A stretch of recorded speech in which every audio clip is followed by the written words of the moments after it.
Nous lisons dans Apocalypse 19:8, il lui a été donné de se revêtir d'un fin lin éclatant pur, car le fin lin, c'est la justice des saints.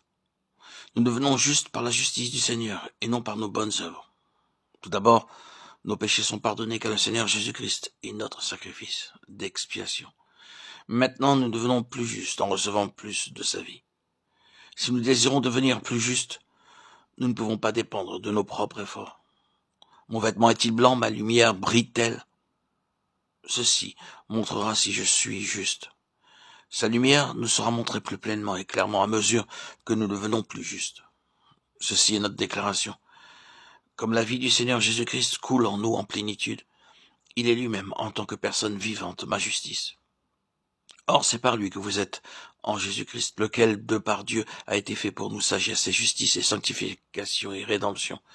1 Corinthiens 1:30. Ainsi, lorsque le Seigneur Jésus-Christ prend l'entière charge de nos projets, de nos plans, il devient notre sagesse. Alors que nous absorbons la vie du Seigneur Jésus-Christ comme une éponge absorbe l'eau, il devient notre justice. Nous nous abandonnons à lui afin qu'il nous utilise comme il le désire. Puis il dit plus loin d'acheter de lui un collier pour oindre tes yeux afin que tu vois. Apocalypse 3:18.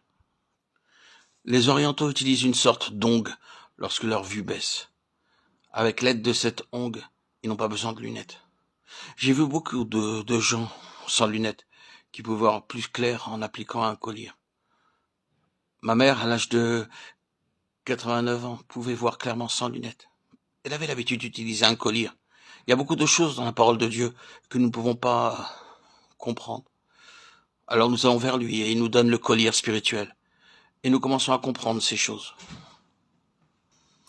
Comme dit le psalmiste, ouvre mes yeux pour que je contemple les merveilles de ta loi. Psaume 119:18.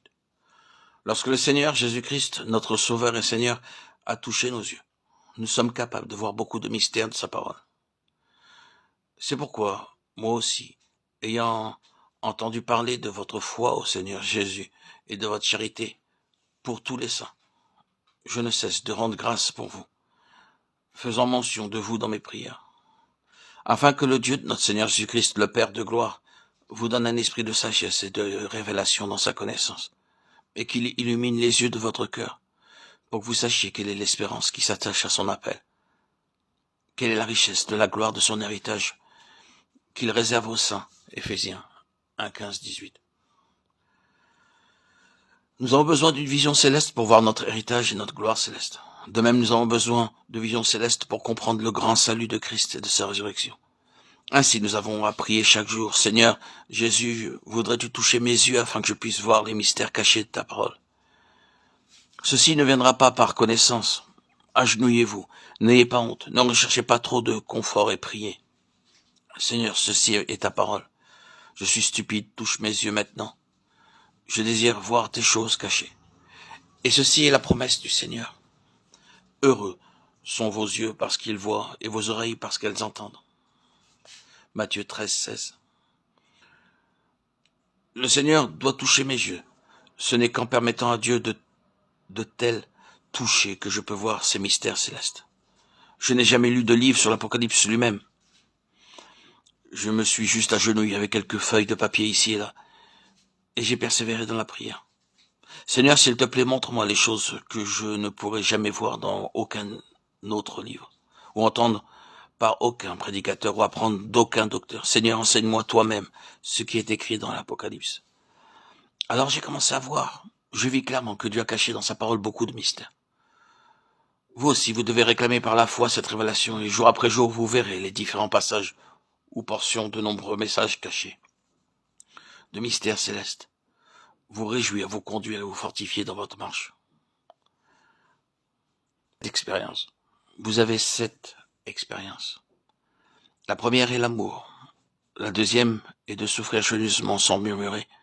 La troisième est la séparation d'avec le monde. La quatrième est l'affranchissement des coutumes, des traditions, des rites et des cérémonies humaines. La cinquième est de veiller pour être prêt pour sa venue. La sixième est l'entrée par les portes ouvertes en apprenant comment gagner des âmes pour lui et en trouvant celles qui sont préparées par lui. Et bien sûr, la septième est une foi forte et active, une foi vivante et pleine de vie. en utilisant un collier spirituel afin que nous puissions comprendre ces mystères célestes. Par ces simples choses, nous sommes qualifiés pour notre part dans l'héritage spirituel céleste et glorieux dans le Seigneur Jésus-Christ.